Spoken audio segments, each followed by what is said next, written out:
He stood in front of cameras and begged for his family to come home. His neighbor's doorbell had already recorded him loading their bodies into his truck.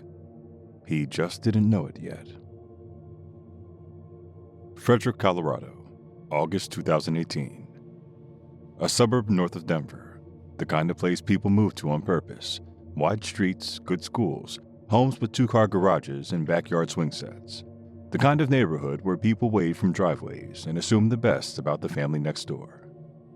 The Watts family had a house on Saratoga Trail, 5 bedrooms, a yard, a life that seemed like it was going exactly how it was supposed to.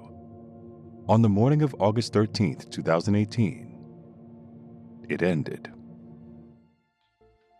There are some people who understand instinctively how they're supposed to look. They know when to cry, when to reach for a hug, when to stare into a camera with just the right amount of brokenness. They've studied the performance so well that when the moment arrives, they can step right into it. But here's what performers forget. Other people are watching.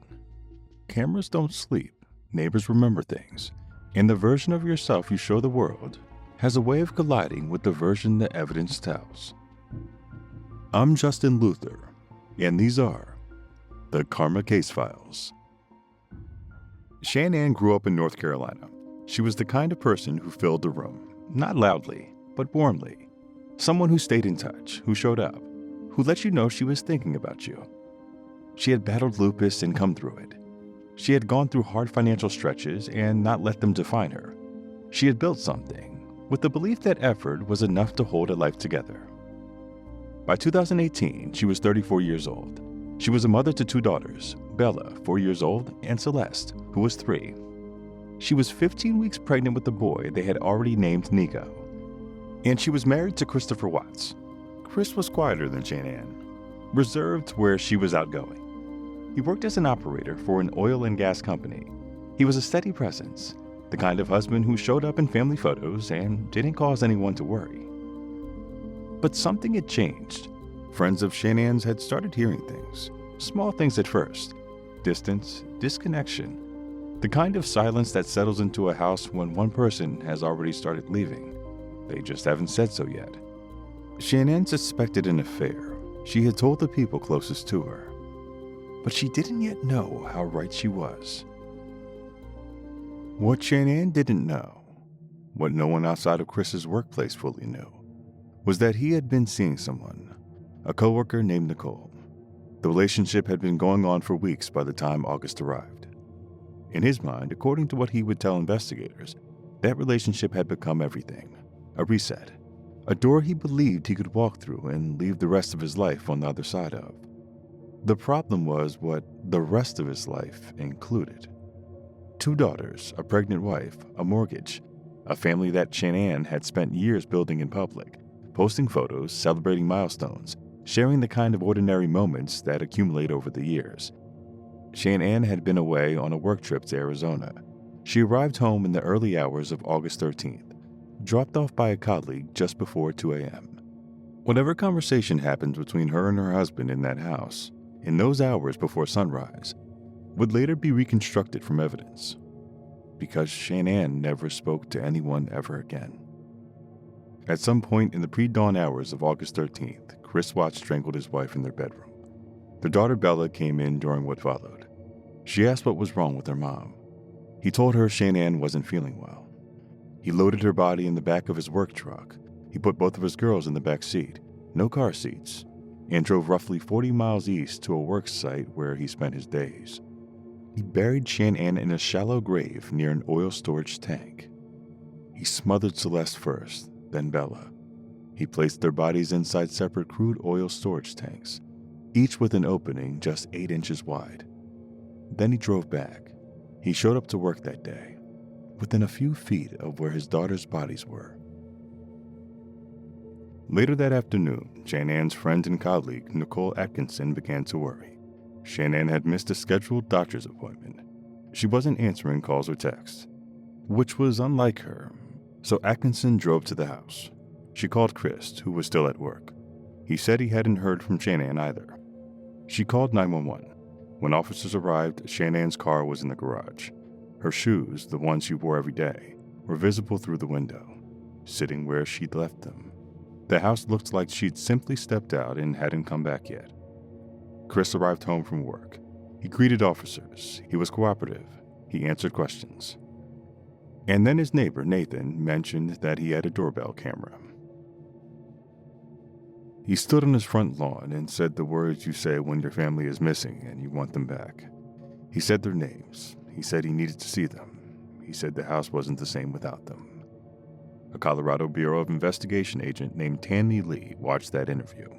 Something in his manner, the cadence of it, the particular flatness underneath the words, made her want to get him into a room. There was something else too, the neighbor's camera footage, reviewed alongside Chris as investigators walked him through it, showed him backing his truck into the garage in the early morning hours of August 13th, loading bundles, making multiple trips. A man who had said he'd come home to an empty house had a full truck on his way out. Chris agreed to a polygraph examination. He failed. He then asked to speak to his father, Ronnie, who had come to be with him. In that private moment, Chris told his father that he had killed Shanann, offering a version where she had attacked the girls and he reacted in rage. His father encouraged him to tell the police. He did. In his own words, now on record. What they were about to find out at that oil field would make the full truth impossible to avoid. On August 16th, 3 days after the murder, investigators arrived at the work site. Shanann was found in a shallow grave dug near one of the storage tanks. The girls were recovered from inside the tanks. The openings were 8 inches across. They had been submerged in crude oil. The judge who later sentenced him said it was the most inhumane crime he had witnessed in 17 years on the bench. This case gets covered a lot. The affair, the polygraph, the body language, the footage, and it all matters. But what gets lost in all of it sometimes are Bella and Celeste, 4 years old and 3. In the back seat of their father's truck, no car seats, on a dark road heading east. They didn't know where they were going. They didn't know why they were awake. They didn't know anything was wrong. Their father did, and somewhere in that silence, between their trust and his decision, everything had already been set in motion. Not by strangers, but by their dad. They never had a say, and the person they trusted the most to keep them safe was the one they needed saving from. So the question isn't just how this happened. It's what makes a father look at his own children and choose himself. Chris had tried to build a story, a wife who had vanished, a home that had been happy, but the story had too many holes. The surveillance footage, the phone record showing he called his daughter's school the same morning to say they wouldn't be coming back, the call to a realtor placed on August 13th to start talking about selling the house. The discovery files released after his arrest ran more than 2,000 pages, evidence his own actions had generated. A trail he had laid across the same day he committed 3 murders and went to work. Chris Watts pleaded guilty to 5 counts of first-degree murder, unlawful termination of a pregnancy, and tampering with a deceased body. He was sentenced to 5 life terms, 3 of them consecutive, with no possibility of parole. This is Karma Case File Number 1. A man who wanted a different life and decided the one he had was in the way. He stood on the lawn and said their names like he missed them. Spoke in past tense before anyone else knew why.